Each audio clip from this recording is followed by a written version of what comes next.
we talk about money, we're talking about finance, we're talking about accounts. And there are a lot of people that have been defrauded, and a lot of people that have not been able to maximize the funds and the money that is available to them just because they don't understand basic principles of accounting. So you need someone that is an accountant, someone that has knowledge of accounting to be able to help you both in your personal life, in your family life, and in your business life. Now, when you look at business, for instance, there are people that understand finance. There are people that are into accounting, but they don't understand finance. But there is something about finance. There are people that can look at your book, look at your record, and be able to tell you that the way this thing is going, if this does not change, this is what the outcome will be. And there are people that will be able to tell you that this money you are spending to achieve this is more. So we have what we call cost of sales. Now, what does it cost you to be able to make a sale? So sometimes you think you are making money, like I think I said that last week, but you are really not making money, you are losing money. So you need to have an accountant, you need to have someone that will be able to help guide you. And it's very, very important. So for instance, just as a way of helping, if you're a business person and you want to start hiring people in your business or in your organization, you start out most of the time alone. So when you start out alone, you are the chief accounting officer, chief marketing officer, chief operating, you are everything. You are the cleaner, you are the MD CEO, you are the gate man. That's where to start. But when I advise people, I say that the first staff you should have in your business is what I call a utility staff. Just someone that will be there to open the door, close the door, so that the office will not be empty. Just clean, answer phone calls. We call it utility staff. That's what I call it, because the person may not have experience of HR, the person may not have experience of customer service, but the person is just there, at least the door is not closed. You just need somebody to open the door, close the door, receive message and do all that. That's the first person you need, because most of the time when you are starting out in business, you don't even have the money to hire anybody. But if you're going to have an office, you can also not sit down at the office and sit down Monday to night doing nothing. So you need to go out there looking for business. So you need someone that will just be there. So that's the first person you need. The next person you need is someone that will handle your finances. Even if it's ordinary bookkeeper, that will just do bookkeeping. That's the person you need. Because once you get the issue of finances wrong from the scratch, you're going to get into trouble in many levels, especially when you operate in a chaotic and a disorganized environment like Nigeria, where even the government does not have documentation. When tax people enter your life, they can ruin your business because they don't have documents. So, and I can tell you stories upon stories upon stories of how that if you do not have the book to be able to prove your case, you can get into trouble. We have gotten letters from the tax office before for a company that does not exist. You know, people just sit there in their office, and I hope you know that most of the people that work in government, they have never run a business before. So most of the people that are involved in all this statutory stuff, they have never done any business before, so they don't understand how business operates.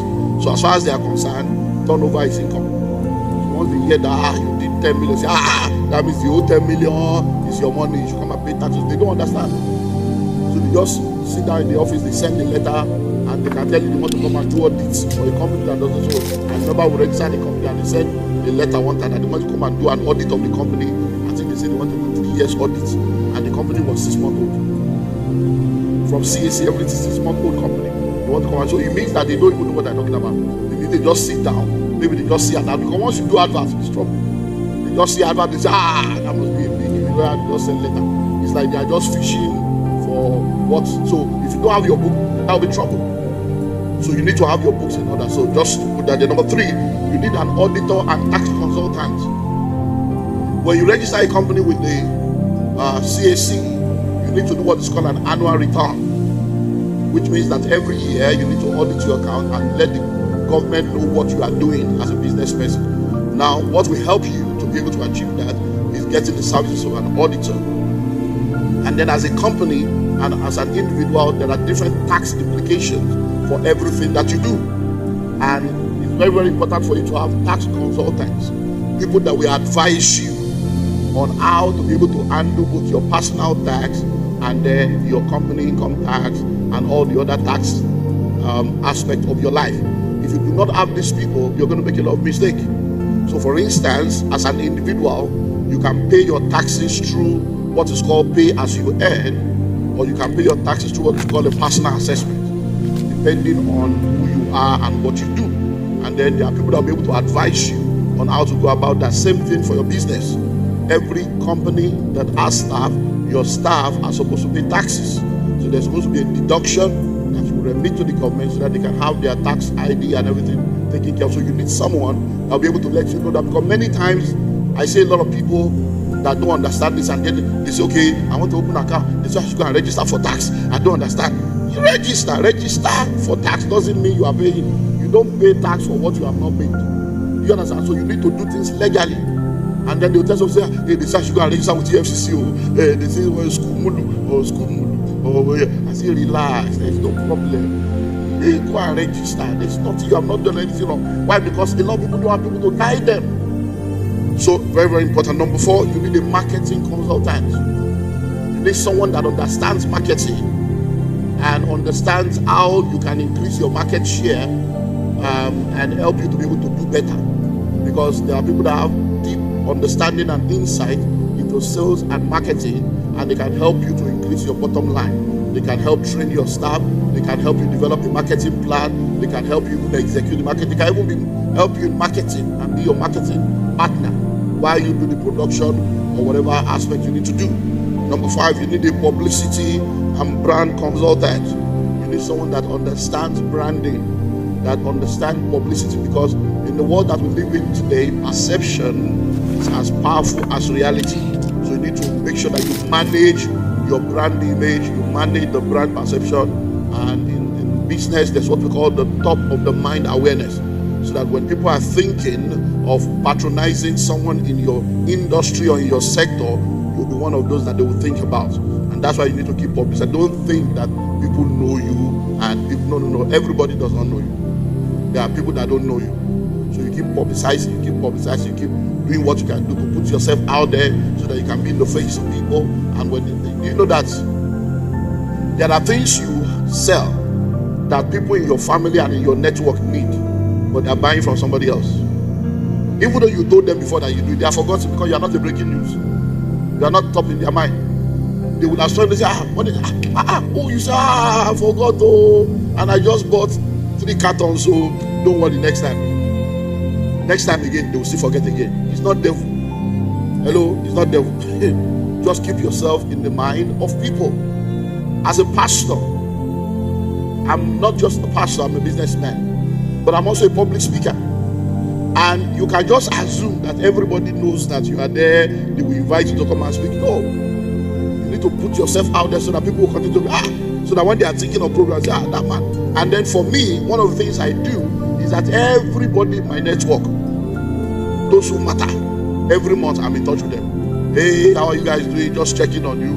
Most of the time, once I send that just checking on you message, man of God, thank you for always checking. Hey, please check your calendar. Are you? So if I didn't send, check on you. You will not tell me to check my calendar. Say, I was thinking, if I'm man of God, this one that you contacted me, I think this is God. We are thinking of this program, I'm thinking of that program. Hello, if I open my diary now, I am booked the 3rd quarter of next year. I don't have any free weekend, the 3rd quarter of next year. Now, the only reason why that happens is the favor of God, the grace of God, but it's also being strategic and being intentional about making sure you do what you put yourself out there. Next is a coach or a mentor. You need a coach, you need a mentor. That's one of the missing link in the life of many of us. You need a coach, you need a mentor. You need someone that will guide you. You need someone that will mentor you. Because most of the time, when you need to make major decisions in your life, you have somebody you can call that will pick your call and answer you. So many of us make wrong choices and wrong decisions because we don't have people that know better in our network that we can talk to. And if you know better, you do better. The quality of your counsel and counselors and advisors determines the quality of your choices and your decisions. So one poor person, they counsel poor person. What will come out of that counsel? Hello? So many times people want to make decisions. Okay, you want to make a financial decision now. Someone has just blessed you, or you have been waiting for one money and the 5 million has finally come, and you want to think, okay, what do I do? Do you have somebody you can call now that has superior knowledge and that can help you decide. Hello? I've seen people make stupid decisions. Why? Because they don't have the right people to advise them. It's after the money is finished, their brain will now start working. They will now say it's village. So you need advisors, you need counselors. And now, like I said last week, all this is not about money, because poverty is a mindset. Because the way a poor man thinks, say, hey, I could get all this one now, I could pay all of them. No, you already have them in your life. It's just for you to be intentional and strategic to keep that network open. There are people in this church, in your department, in your house ownership, that can do many of this for you.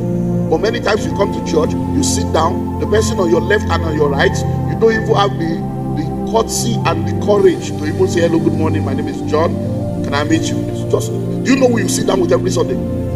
Some of you are sitting down with CEOs, you are sitting down with major players in different industries, but you just come, I'm here for God. Okay, you're there for God. God is there for you. Hello. So talk to your neighbor and say, hello, how are you doing? Introduce yourself. Tell the person what you are doing.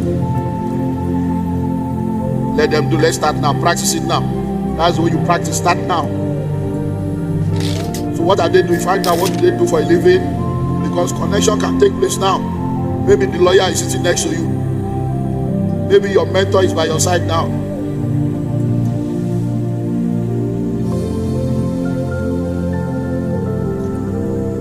Okay.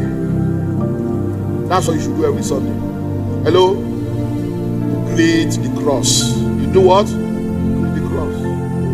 Which one is greet the cross? The person in front, the person behind, the person on the left, the person on the right. That's the cross. So every Sunday, greet the cross, get to know. That's how you know people. How can you be in a church with thousands of people and you are still looking for people? I don't have anybody to help me. Something's wrong with you. Don't let anybody deceive you. You should be real that once as a friend must show himself friendly. Greet people. Hello. Hello, good morning. How are you doing? I'm Emmanuel. Meet you, please. Oh, I'm John. What do you do? Oh, wow, wonderful. Hey, where's your office? Wow. Hello. So by the time you come to church, you know, because people just come to church, they will kneel down, bend head, and be praying with chair. It's a lie. You are just religious deception. What are you kneeling down for? You didn't pray for your house. Now you now come to church, you now kneel down, focus, bend head for church. So I just say, these church people, fake life, fake. Hello. So you didn't pray at home. You didn't pray. You now come. You are now kneeling down. Your conscience is telling you, you have not prayed. You are not kneeling down. Hello. You came with complimentary card. So I'm going to give me one. Make me. I want to meet you. God bless you. Okay, cake and treats. Wow, so your cake sweet. Hallelujah. See as they have you bring card, carry out, ever ready. Never know when miracle will touch you. Okay, are we getting it now? Number 7, you need a think tank. What's a think tank? You just need a group of people, friends, family, colleagues, staff member, that you meet together periodically to think about how to progress. Just a think tank. Just meet. So if it's in your office, for instance, you want to have a staff meeting once in a month or once in a week or once in a quarter with a think tank. It's okay. How do we move this business forward? What many of you don't know is that majority of the companies you see that are doing amazingly well, the ideas that are moving them forward is not coming from the CEO. They have meetings, they have think tank, they have people that sit down, research and development, quality control, business development. They sit down, they come, and people make suggestions.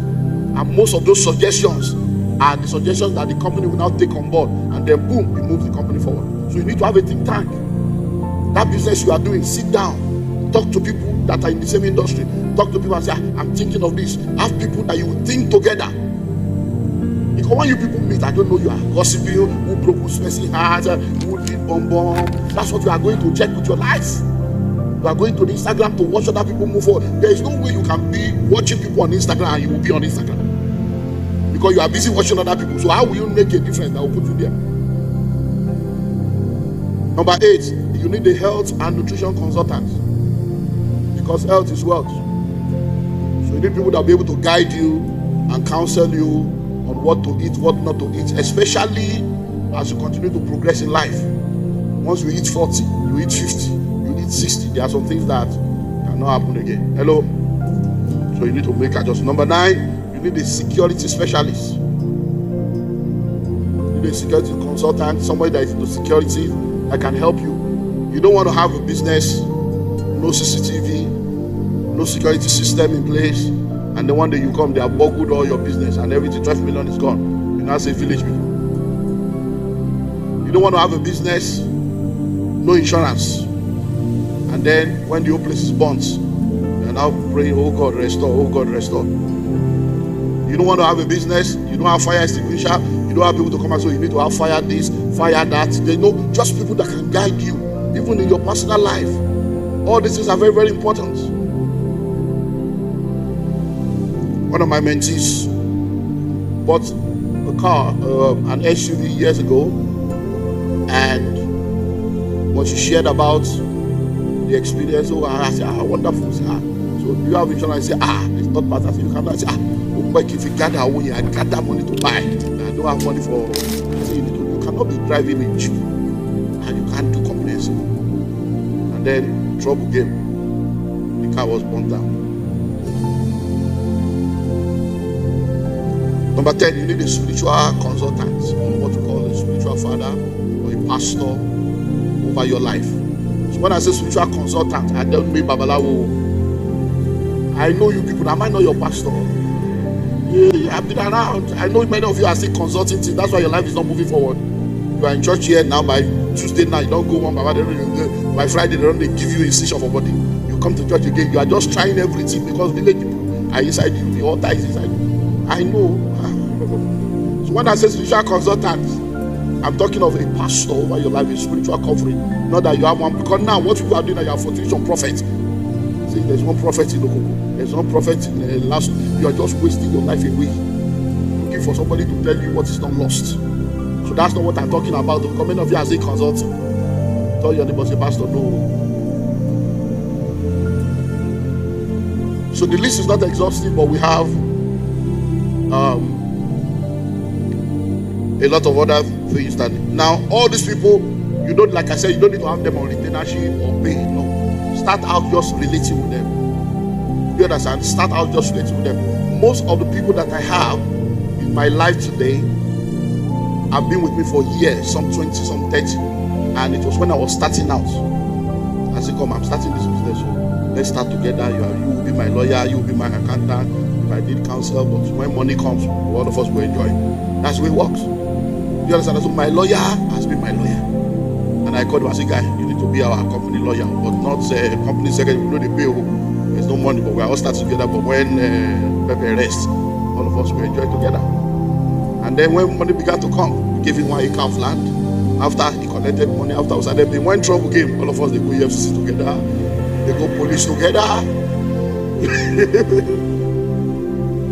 And why? It's easier. He knows the whole story from day one. So he's been with me for 26 years. He knows from day one. So he can tell you all the story from day one. So there's nothing. He doesn't need to ask me.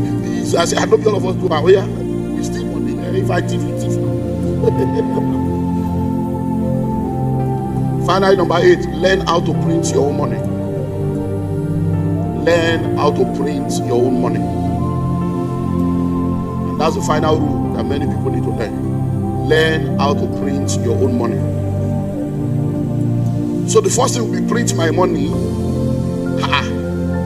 Is that not illegal? How can you tell us to start printing money? Oh, I've already told you what money is now. Hello? So if you already know what money is, you know that money is not what people think money is. So that's why we are wrapping up from this one thing. It's time to now begin to print your own money. So, if we have already understood what money is, that knowledge is the new money. You remember that's where we started from. If knowledge is the new money now, how then do you use knowledge to produce money? How then do you use the knowledge you have received since the beginning of this master class to now begin to print your own money?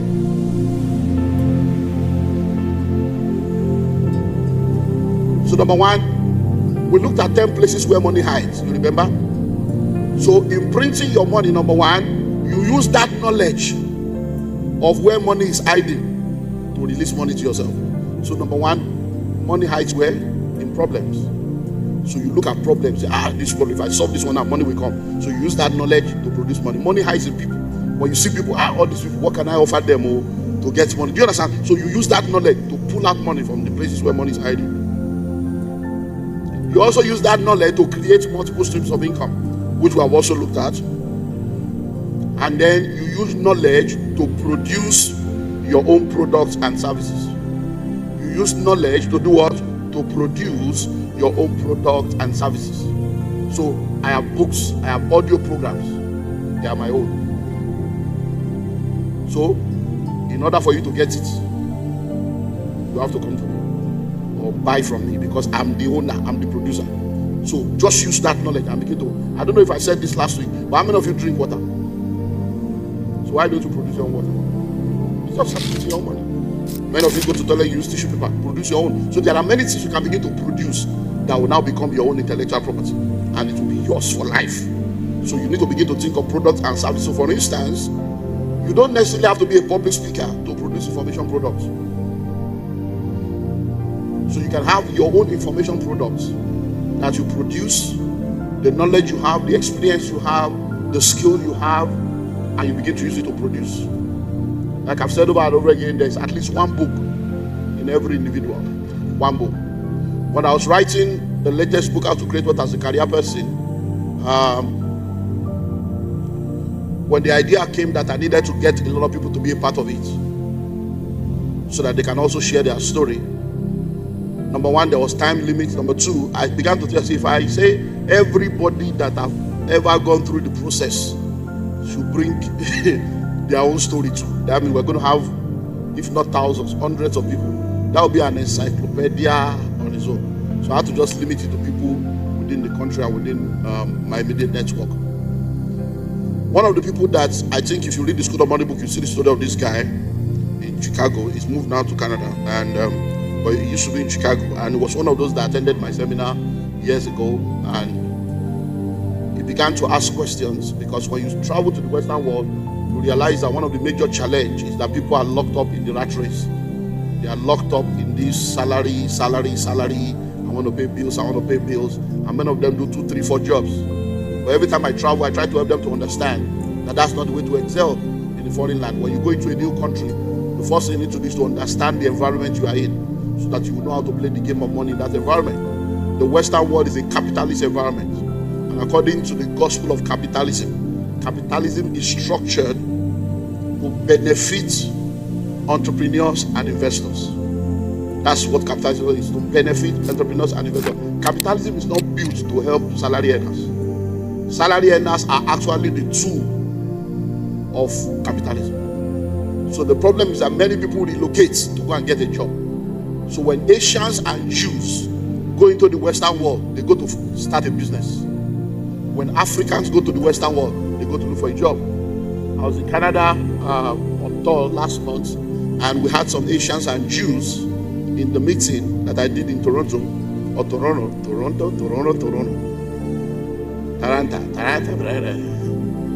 somebody said, no, Pastor, it's not Toronto, it's Toronto. I say, yeah, that's your business. And if you like any English you want to speak, you understand what I'm saying. When I say Toronto, or Toronto, well, you know where I was talking about it, about here. So when I was done, one of the Asian guy that I later discovered was actually a very major big guy in the city came and said, wow, he said, you understand this stuff. He said, when I was invited to come, I'm like, who is this guy? He said, well, you actually understand this thing. You actually understand. I need to go get your book. He said, because what you said about us, he said, your people don't understand it, and they don't come to ask us questions. He said, they don't come to ask us how we do it. But you seem to understand. I said, I understand, because that's my job. When Asians get into the Western world, they don't go look for a job. They create businesses, they start, they come together, they are communal. They can rent one house, 15 of them will be there. Even though it's illegal, they will be there. And from that house, they will not move until they buy their own. They will come together, put money together, help one person. When that one is settled, and everybody is willing to wait for other people. Sometimes they will just put 1 to 10 inside paper. Whatever number you pick, you are the one. If you are number 1, all of us, it's you.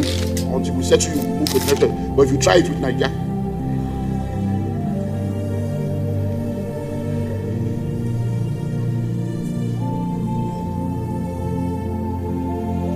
so he wanted to understand, talking about doctor, what I meant when I said that there's a difference between the medical profession and medical business. So I explained things to him, and he did some of them, and his story has changed. So you can be a medical doctor, and like I say over and over again, you went to school, spent years in school, but there is a guy that did not go to school, but he's in the medical business, he's a billionaire, and you're on strike for salary. Chinedu did not go to school, he has school sat, but he's the one supplying the syringe, he's the one supplying the stethoscope, he's the one supplying the bed, he's the one supplying, he's into medical business. You are into medical profession, you are a salary earner, he's into medical business, an income earner, he's a billionaire, you are poor. So many times we just want to do the profession. We don't understand that in every profession there is a business in the profession. We had a meeting I think it was the January meeting of February, I'm not sure, the one we did about ambassadors in the marketplace on Wednesday, where we had Pastor Dorothy Agiobu sharing her story with her. How many were in that meeting? See, she was in it, and she didn't collect bribe, because many of us think that it's holiness that will prosper us. She did not collect bribe, she stood for righteousness, and I said, I'm looking at retirement and nothing has changed. But by the time she began to pray, God told her things to do, and she now discovered that even inside that career, there are things you can do. Those are the business or the career that now produces money. So you're a medical doctor, you can go into medical seminars and begin to teach people about a lot of things about medical. You can go into medical educational audio and visual products. You're a medical doctor. You don't need to be waiting salary, and shouting as going on strike. You can go into medical educational publication. You can go into drug production and marketing. The question I'm asking myself is, you're a medical doctor, who best to be into pharmaceutical drug production than you that is in the medical field? Are you not the one that is treating people that knows the problem of people? Don't you know that as a medical doctor, you can even suggest to pharmaceutical companies the kind of drug and research they should go and do, that this is a problem we have noticed, so can you people produce something that can help solve this problem? And then you'll be a part owner of that idea. Just go to school, I'm doctor this, doctor that. You can go into medical equipment and product sales and marketing. You're a medical doctor, you use glove, you use syringe, you use cotton wool, and you're not selling anything. Do you know how many cotton wool you have used in your lifetime? The person supplying the cotton wool is a billionaire, you are a tenant. You can go into medical franchises. There are so many aspects of franchising in the medical field that you can explore, and you can bring some of them into the country.